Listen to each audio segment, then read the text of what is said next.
Hello and welcome to another Tunisian crochet tutorial. So today we will be looking at how to make this fun coaster.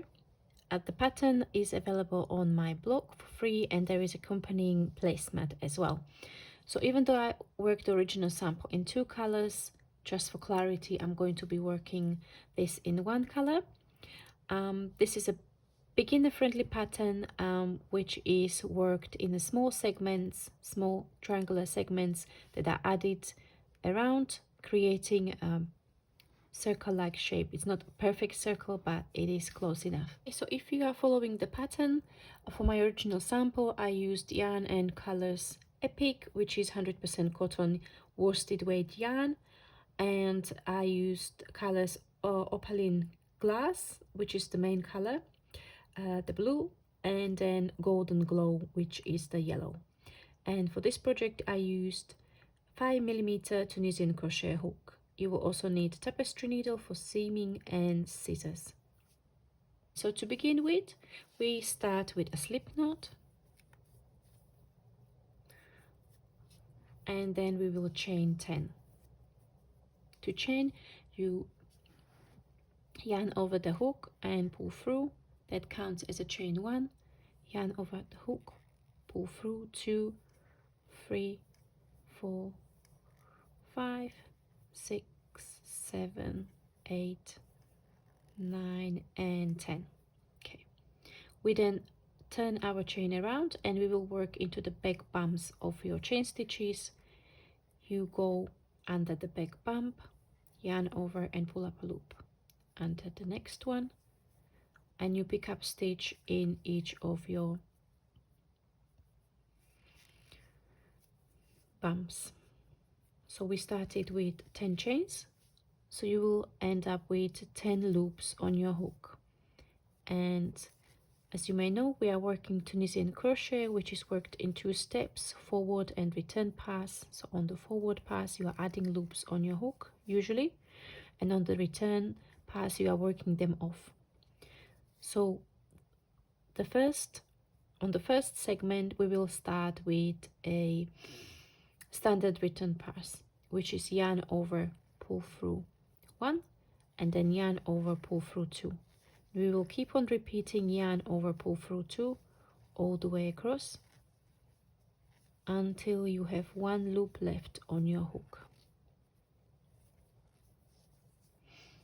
For row number 2, we start with Tunisian simple stitch, so we will insert the hook under the front vertical bar, yarn over, pull up a loop, under the next one, yarn over, pull up a loop, and so on. So we will work across the row. Again, we will have 10 loops on our hook, including the last stitch, which is called the end stitch or the edge stitch, yarn over, pull up a loop.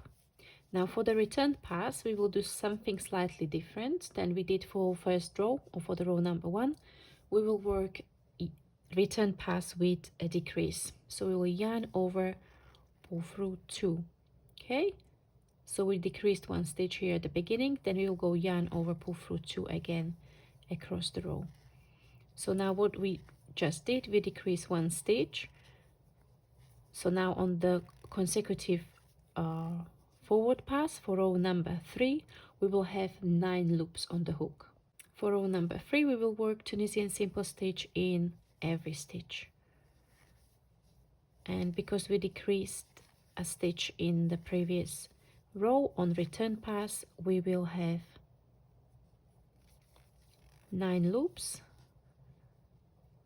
9, and then we will repeat row number 2 in terms of the return pass. So again we will decrease at the beginning by yarning over, pull through 2. So from here you will decrease on every row until you have 3 loops left on your hook. This will be rows 4 to 9. We will work simple stitch or Tunisian simple stitch on the forward pass, and we will work a return pass with a decrease. So I'm going to let you go ahead, do those few rows, and I'll meet you back for the second segment of the coaster. So now we are on row number 9. the forward pass. On the return pass we will work a standard return pass with a decrease. The second segment we will be picking up stitches along the edge, so where we decrease the stitches on the return pass. Now it's up to you whether you would like to go under both of the loops of the edge stitches or just one. It's entirely up to you. I'm going to go under both, so we will go under both of those loops of the edge stitch, yarn over and pull up a loop. So that's one, then the next one, 2, 3, 4, 5, 6, 7, 8, and 9. Okay, so we had one loop on the hook already, so we should now have 10 loops on the hook. 2, 4, 6, 8, 10. We will then repeat the pattern of the decrease as for the first segment. So the first row we will do standard return pass, yarn over, pull through 1, and then yarn over, pull through 2,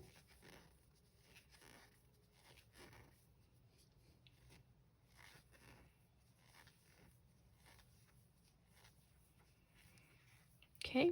So for the next row we will be picking up stitches on the front vertical bar,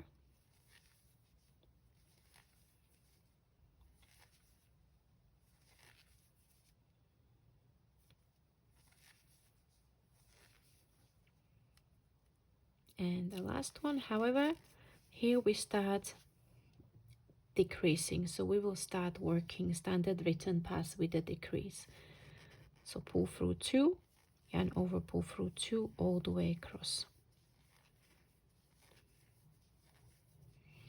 and you would repeat the rows. For the rest of the rows would be as for your segment 1. So each consecutive row would have 1 stitch decreased along the edge until again you have 3 loops on the hook on the row number 9, where you then decrease the last time, and this would be the last row of your second segment. And then segments 3 to 6, this would be the repetitions of the segment number 2. Once you work all of your segments around, you will then have 2 edges that will need to be seamed. So it's up to you what method you would be using. You can use a whip stitch or any other method that you prefer. You can see on my sample the seam was along here, and this is how it looks from the reverse side. And then in the middle you will have a small hole that you can again enclose, and if you prefer you can even do a round of single crochet or half double crochet around to just kind of even out the edge and make it really polished. Again, you can make several alternatives. I showed you how to do it in the one color, but if you prefer you can add a splash of color work. Maybe you would like to work each segment in a different color or in an entirely different stitch altogether. So I think it would also look beautiful in Tunisian knit stitch, perhaps even in Tunisian pearl stitch with a little bit of added texture. Thank you very much for watching. I really appreciate all your lovely comments and shares and likes, and I really value all of your support. Please let me know in the comment section below what you would like me to show you next. I love to make videos which are requested by my viewers because I think that's the most value I can provide in the community. And please don't forget to like, share, hype, to spread the Tunisian crochet love, and I'll see you in the next one. Bye bye.